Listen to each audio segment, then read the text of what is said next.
Hi everyone, today I've got another art haul for you and it's all about paper. I know paper might not be too exciting for everybody, but to me it is. And I'm going to start with this sketchbook here. It's a Ohuhu sketchbook and it's really thick. It's for alcohol markers. I don't know if you can see it. It has perforated pages here. It's nice and smooth.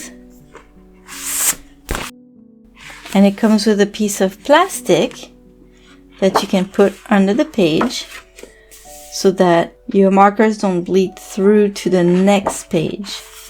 With most paper, even if they're really good with markers, the ink will bleed through the page, but often it won't bleed through to the next page. This is just in case. So it has 78 sheets, which is really good. I'll be able to practice drawing with my markers, which is the reason why I got it. Actually, I already did one drawing in it, and the video will be coming up soon. And one last thing about this is the paper is 120 pounds, meaning that it's nice and thick and it's very enjoyable.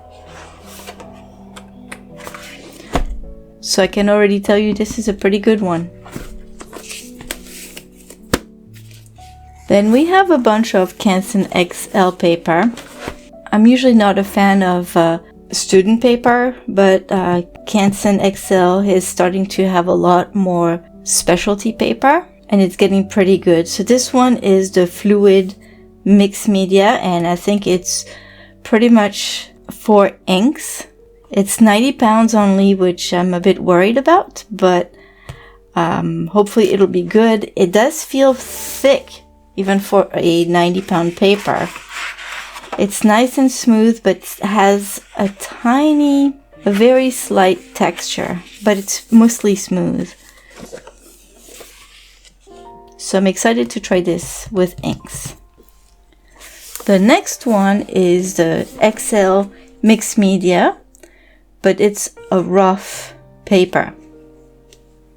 So compared to the regular mixed media, which I already had, this is slightly smoother. This is more like a cold press paper, although it's not as rough. It's kind of between hot and cold, really. It looks slightly off-white compared to this. And it's a little thicker as well. It's 114 pounds compared to 98 pounds with the regular mixed media paper. So I get this mostly thinking about gouache, and I'll probably try some watercolor also to see, but I usually like to use watercolor on cotton paper, which this is not. Next, we have two of the same, just in different colors. It's the brand new XL Sand Grain in gray and in natural colors. So it says it's for dry mixed media, and it's kind of their version of the sandpaper, like for pastels and colored pencils. The gritty one, a lot of artists have been using it lately for colored pencils. It's been very popular. This one is not really sandpaper, but it's pretty rough. It has a pretty interesting texture. And it's supposed to be really good with colored pencils or other mixed media. It's 98 pounds. It feels thick, so I can't wait to try it with lots of different mediums. And what I had in mind for this one was especially oil pastels, which I've been experimenting a lot with lately. Now for the fun kind of paper, not that the others were not fun. While I was perusing on Amazon Japan, I found these fun little packages. And first I thought this was the cutest thing and I had no idea what it was. And upon reading the description, I found out that it's Holbein white ibis paper. So it's watercolor paper, but not just any watercolor paper. It's actually mounted on cardboard. So it is a very small piece, but the presentation is so adorable. It's really cute. So it's mounted on cardboard and taped with gold tape around it. It's very pretty, very well done. It's supposed to be 140-pound paper, and it looks like it's cold press. I hope it's good quality paper, and I'm going to try it with watercolor and gouache. Now this box doesn't have 20 of them or 30. It has 31 of them, which is a very odd number. And the description of the listing says it's a marathon set. So I use my Google Translate app, and this actually says something like paint one a day for a month and post it on social media. So that's why there's 31 in there. Now when I found this, I also found all these as well, different sizes. There are small ones. I thought I would get these in a bigger size.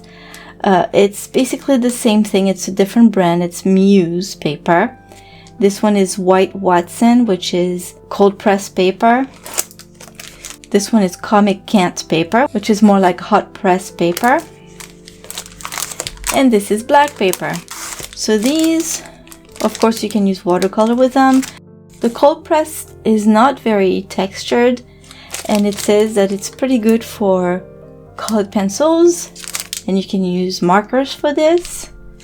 In any case, I think gouache would be great with either one of them. There's a lot of experiment that needs to be done with these, and I thought these with gouache or colored pencils would be also nice. And here, instead of the gold tape, it's silver. And finally, I have 3 more items. They're not paper this time. They're just for fun. I just found out about them and I just couldn't pass because I thought it would be fun to have them. This first one is a Mitsubishi pencil 3-color, and it's a mechanical pencil with 3 colors in it. So you get a blue,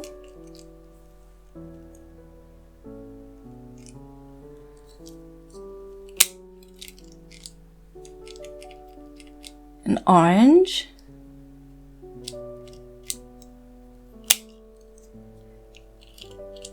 and a red.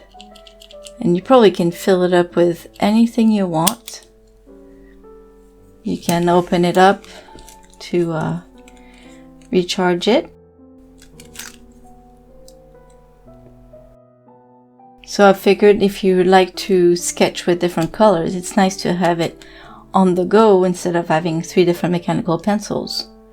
There's also an eraser in the back.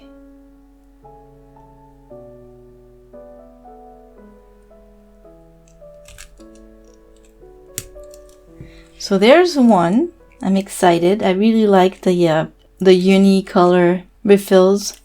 I think it's a very good quality, and I like to sketch with these colors, especially the red and the blue. The next one is the Pentel Arts 8 color, and this is more of a lead holder. It's a 2mm. This one is 0.5, so regular mechanical pencil, and this is a 2mm lead holder. And this one has 8 leads in it. They're all different colors. So all you have to do basically is spin the clip to the color you want, and then push on the yellow button. Make sure you're there to catch the lead, and you're ready to go. If you want to switch colors, put it back in, make sure it goes all the way down, and then spin the clip again, and you have a different color. So these come out, you can actually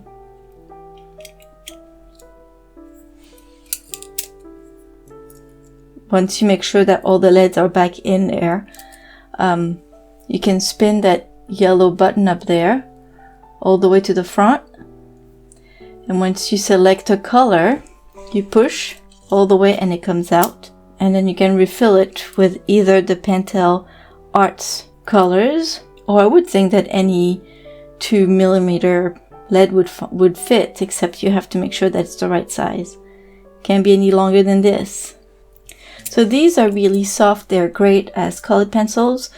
If you like to sketch plein air, for instance, it would be much better to have one of these rather than 8 different colored pencils. It takes a lot less space, and they're really good quality.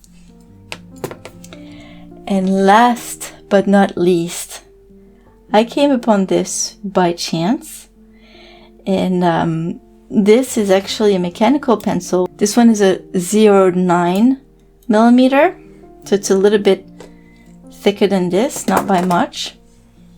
And what's inside is white chalk. So it was made for seamstresses so that they can draw lines and patterns on fabrics. And you can remove it with either water or an eraser, which you have in the back here. It's regular chalk, so I figured I can use it just like a white charcoal, for instance. It came with 6 refills,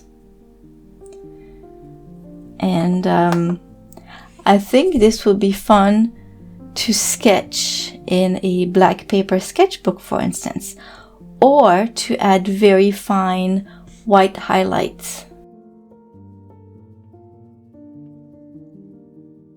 So that's it for my little haul. I'm super excited to try them all out. I already tried this one and I like it very much. So it's a pretty good start. I'll put all the links in the description below in case you're interested. Thank you all for stopping by. I hope you liked this little video. If you did, please give it a thumbs up. If you're feeling super generous and you would like to support this channel, you can always click on the thanks button right next to the share button. I wish you a lovely day, and I'll see you soon with another video. Bye bye!